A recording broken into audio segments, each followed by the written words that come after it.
Today, we're going to talk about a piece of technology that completely changed the way we see the world. And no, I'm not talking about the steam engine or the printing press. I'm talking about the novel.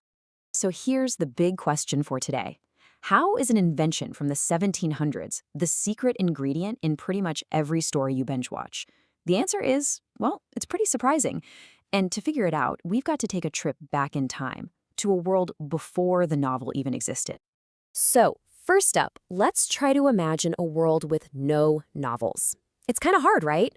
Before the 18th century, literature was a totally different beast. The stories that were being told, well, they weren't for everyone, and they definitely weren't about everyone.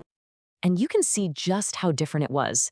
Before the novel, you had these epic poems and grand plays all about gods, kings, and mythical heroes, and they were pretty much exclusively for the educated, wealthy elite. But the novel? It flipped the script entirely. It was written in everyday prose about ordinary people for a huge new audience. This was, and I mean this, a seismic shift in storytelling. Now, like any great invention, the novel didn't just pop up out of nowhere. It really stood on the shoulders of giants. It evolved from a storytelling tradition that was almost 2,000 years old. From the big adventures in Greek romances all the way to early prose works like the Canterbury Tales. So, what was the big change? What made the 18th century the perfect launchpad?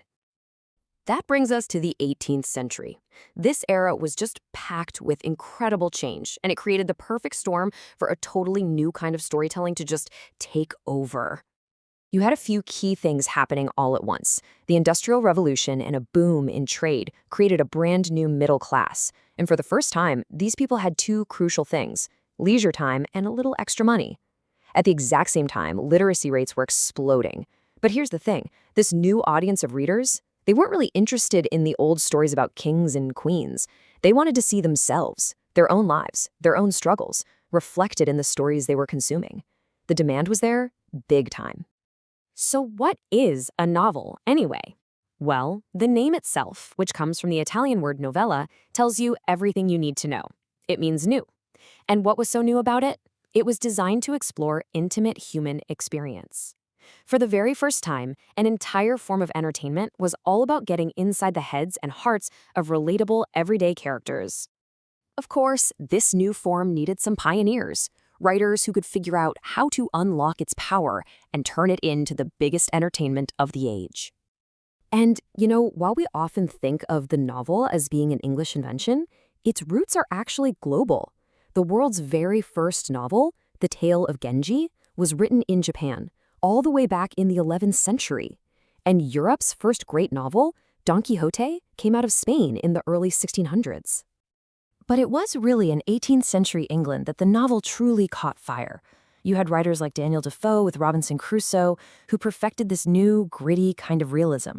You had Jonathan Swift using stories like Gulliver's Travels for incredibly sharp social satire.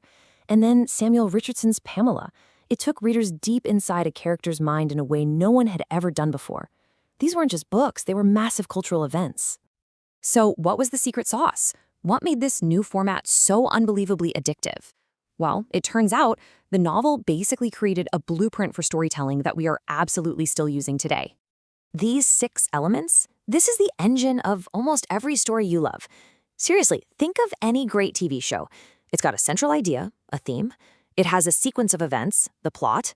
It's got compelling characters.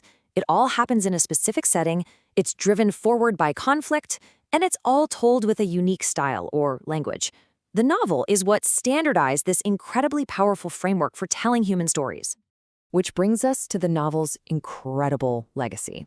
Because this 18th century invention didn't just stay on the page. Oh no, it laid the groundwork for the entire future of storytelling. I mean, the novel's rise was so fast and so huge that it completely disrupted the literary world. Its unique mix of relatable, real-life drama and exciting plots was a combination that older forms like poetry and epic plays just couldn't compete with. They started to fade into the background as the novel became the dominant force in culture. And from the novel's core DNA, a whole universe of storytelling just exploded. Think about it. Gothic horror, science fiction, the detective story, the coming-of-age tale, all of these genres that fill up our bookshelves and our streaming queues are direct descendants of the novel. That Netflix show you love? Yeah, its roots are right here. But at the end of the day, the novel was so much more than just entertainment. It was a democratic revolution in storytelling. For the very first time, the lives, the dreams, the struggles of ordinary people were seen as worthy of a great story. It really did give a voice to the voiceless. And that leaves us with one final big question. If this powerful form of storytelling was born to put the stories of everyday people on center stage, it really makes you wonder, in our world today, with all the new ways we have to tell stories, whose voices and experiences still need to be heard? Thanks for watching.